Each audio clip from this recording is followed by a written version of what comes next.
ലബനനിലുടനീളം Israel വ്യാപക ആക്രമണം നടത്തുകയാണ്. ഹിസ്ബുള്ള കേന്ദ്രങ്ങളെന്ന പേരിൽ ജനവാസ മേഖലകൾ കേന്ദ്രീകരിച്ചുള്ള വ്യോമാക്രമണമാണ് നടത്തുന്നത്. സ്ത്രീകളും കുട്ടികളും അടക്കം നിരവധി പേരാണ് കൊല്ലപ്പെടുന്നത്. ഇസ്രായേലിനെതിരായ പ്രത്യാക്രമണവും ലബനാൻ നടത്തുന്നുണ്ട്. എന്തായാലും ഗസയ്ക്ക് പിന്നാലെ ലബനന് നേരെയും തുറന്ന യുദ്ധത്തിലേക്ക് കടന്നതോടെ പശ്ചിമേഷ്യയൊന്നാകെ യുദ്ധഭീതിയിലാണ്. എന്താണ് ഇപ്പോൾ സംഭവിച്ചുകൊണ്ടിരിക്കുന്നത് എന്ന് നോക്കാം. ബി കെ സുഹൈൽ വിവരങ്ങൾ നൽകും.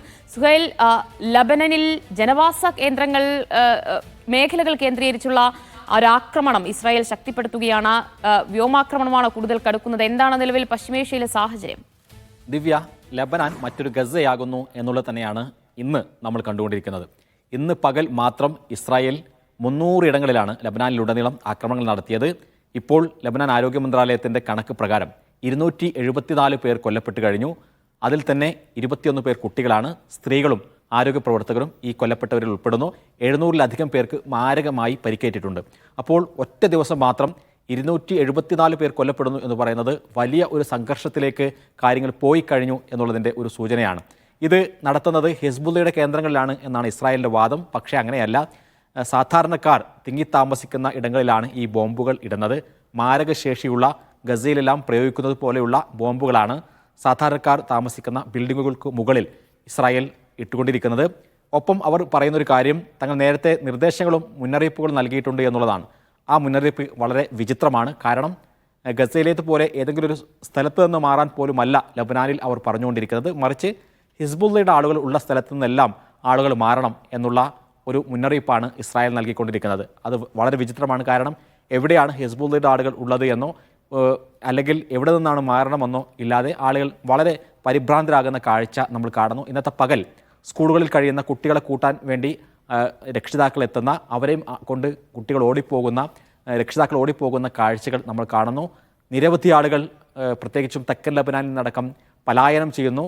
പക്ഷേ തെക്കൻ ലബനാനെന്നോ വടക്കൻ ലബനാനെന്നോ വ്യത്യാസമില്ലാതെ എല്ലായിടത്തും ഈ ആക്രമണം നടക്കുന്നു എന്നുള്ളതും ഇതിൻ്റെ ഒരു പ്രത്യേകതയാണ്. അതോടൊപ്പം തന്നെ ഹിസ്ബുള്ള ഇസ്രായേലിലേക്ക് 30-ലധികം റോക്കറ്റുകൾ വിക്ഷേപിച്ചു. പലതിനെയും ഇസ്രായേൽ നിർവീര്യമാക്കി എന്നുള്ളതാണ് അവർ വാദിക്കുന്നത്. ഒപ്പം ഇറാഖിൽ നിന്ന് ഇറാഖി സായുധ സേന ഷിയ മിലീഷ്യയുടെ നേതൃത്വത്തിലുള്ള ആക്രമണവും ഘടിപ്പിച്ചിട്ടുണ്ട്. ഇന്ന് ഗോലാൻ കുന്നുകളിലുള്ള ഇസ്രായേലിൻ്റെ ഒരു സൈനിക കേന്ദ്രത്തിലേക്ക് അവർ ഡ്രോൺ ആക്രമണം നടത്തി. അപ്പോൾ ഇസ്രായേലിനുള്ളിലും ജനങ്ങൾക്ക് പരിഭ്രാന്തിയാണ്. കാരണം 60,000-ഓളം ആളുകൾ നേരത്തെ തന്നെ അവിടെ നിന്ന് പലായനം ചെയ്തിരുന്നു. അവരെ മാറ്റിപ്പാർപ്പിച്ചിരുന്നു. പക്ഷേ അവരെ ഇങ്ങോട്ട് തിരിച്ചെത്തിക്കാൻ എന്ന പേരിൽ തുടങ്ങിയ യുദ്ധം കൂടുതൽ ആളുകൾക്ക് അവിടെ നിന്ന് ഒഴിഞ്ഞു പോകേണ്ട ഒരു സ്ഥിതിയിലേക്ക് കാര്യങ്ങൾ പോവുകയാണ്. കഴിഞ്ഞ ദിവസങ്ങളിലെല്ലാം കണ്ട ദൃശ്യങ്ങൾ ഹിസ്ബുള്ളയുടെ റോക്കറ്റുകൾ പതിച്ച പലയിടങ്ങളിൽ നിന്നും ആളുകൾ ഓടിപ്പോകുന്ന കാഴ്ചകളെല്ലാം നമ്മൾ കാണുന്നു. അപ്പോൾ ഈ യുദ്ധം വലിയ ഒരു തലത്തിലേക്ക് പോവുകയാണ്. കാരണം ഒക്ടോബർ 7-ൻ്റെ ഒരു 1-ാം വാർഷികം എത്തി നിൽക്കുന്ന ഈ ഘട്ടത്തിൽ യുദ്ധത്തിൽ എന്തെങ്കിലുമൊക്കെ ചെയ്തു എന്ന് കാണിക്കാനുള്ള നെതന്യാഹുവിൻ്റെ ഒരു ശ്രമമാണ് ഇപ്പോൾ നടന്നുകൊണ്ടിരിക്കുന്നത്. UN-ൻ്റെ പ്രസ്താവന ഇപ്പോൾ വന്നിട്ടുണ്ട്. ഈ യുദ്ധം ഇപ്പോൾ ഇങ്ങനെ പോകുന്നത് നിർത്തണം, രണ്ട് വിഭാഗവും ഇത് അവസാനിപ്പിക്കണം എന്ന തരത്തിലുള്ള പ്രസ്താവനകൾ വന്നിട്ടുണ്ട്. റഷ്യ ഇത്തരം ഒരു നിർദ്ദേശം മുന്നോട്ട് വയ്ക്കുന്നു. പല രാജ്യങ്ങളും ലബനാനിൽ നിന്നും അതേപോലെ തന്നെ ഇസ്രായേലിൽ നിന്നും അവരുടെ പൗരന്മാരോട് വളരെ പെട്ടെന്ന് പുറത്തു കടക്കാൻ ആവശ്യപ്പെടുന്നു. ചൈനയുടേതാണ് ഇപ്പോൾ ഏറ്റവും പുതിയതായി വന്നിട്ടുള്ള നിർദ്ദേശം. അതേപോലെ തന്നെ ഈ മേഖലയിൽ വിമാന സർവീസുകൾ നിർത്തിവെക്കുന്നു.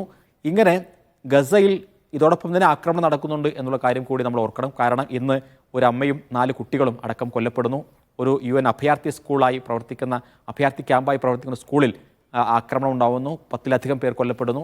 ഇങ്ങനെ ഗസയിലും ലബനാനിലുടനീളം ആക്രമണങ്ങൾ നടത്തി ഈ യുദ്ധത്തിൻ്റെ ജയം അവകാശപ്പെടാനാണ് നെതന്യാഹു ശ്രമിക്കുന്നത്. കാരണം ഈ ഇസ്രായേലിൽ ഒരു തെരഞ്ഞെടുപ്പ് എന്നോ നടക്കേണ്ടതാണ്. പക്ഷേ യുദ്ധം അവസാനിക്കാത്തതിൻ്റെ പേരിൽ മാത്രമാണ് ആ തെരഞ്ഞെടുപ്പ് അങ്ങനെ മുന്നോട്ട് പോകുന്നത്, വൈകിക്കുന്നത്. അതുകൊണ്ട് തന്നെ ഈ യുദ്ധം ഒരു വർഷത്തിലെത്തി നിൽക്കുമ്പോൾ എന്താണ് ഈ ഒരു വർഷം കൊണ്ട് ഇസ്രായേൽ നേടിയത് എന്ന ചോദ്യം പല ഭാഗത്തു നിന്ന് ഉയർന്നു വരാം.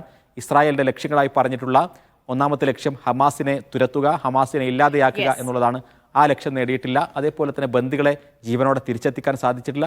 പിന്നീട് ഈ ആളുകളെ കൊന്നൊടുക്കുക എന്നുള്ളത് മാത്രമാണ് ഇസ്രായേലിന് ചെയ്യാവുന്ന കാര്യം. ആളുകളെ ഇങ്ങനെ കൊന്നൊടുക്കുക ആക്രമണങ്ങളിലൂടെ എന്ന ഒരു കടുത്ത തീരുമാനമാണ് ബെഞ്ചമിൻ നെതന്യാഹു സ്വീകരിച്ചിരിക്കുന്നത്. എന്തായാലും ഒക്ടോബർ 7-ന് ഇനി അധിക ദിവസങ്ങളില്ല, ഒരു വർഷമാകാൻ ഗസയിൽ ആക്രമണം തുടങ്ങിയിട്ട്. അപ്പോൾ ആ ഒരു സാഹചര്യത്തിൽ കൂടിയാണ് ലബനന് നേരെയും ആക്രമണം കടുപ്പിക്കുന്നത്. അപ്പോൾ മറ്റൊരു ഗസയായി ലബനൻ മാറുന്നു എന്നതാണ് ഏറ്റവും വലിയ ആശങ്ക ഉയർത്തുന്നത്.